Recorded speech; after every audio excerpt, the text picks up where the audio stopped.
These are the rear bulkhead panels for the Triumph TR4A, TR5, TR250 and TR6 models. There's a subtle variation between them, as you can see, due to the embossed pattern varying between them, which I'll go over now.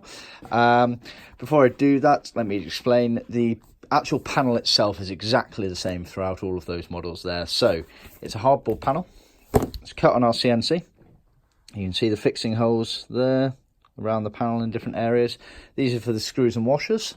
It then gets a thin layer of HF weld foam glued to the face of the panel, and then it's put into our on-site high-frequency welding machine to emboss the pattern. We're one of the only companies in the world that has the Triumph original pattern tooling.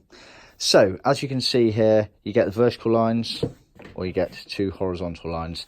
Vertical lines covers all of the TR4As, all of the TR5s, all of the TR250s, and then the very early TR6 models. It's basically chassis number with either a CC or a CP up until 50,000. So it's about 1968 to 1970. Always worth double checking. There were inconsistencies when they left the factory.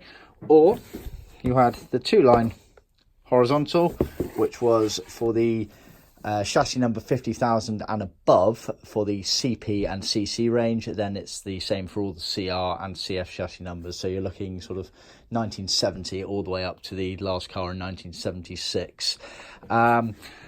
So you get these patterns. I'll just give you a bit of a closer look at it there. So it actually bonds the material down to the hardboard. We can do this in vinyl or in leather. Point in case being this is vinyl here in shadow blue at the front here, and then this is actually leather at the back here. So it actually physically bonds the material down to the board, and then we trim around the edges. These are made in hardboard, so it gives you a nice bit of flex as well. So you can effectively bend, there is obviously a breaking point, so be careful, but you can bend those panels around. So when you're fixing them in the car, it allows it to follow the curvature of the car and join onto the edge of the B-posts.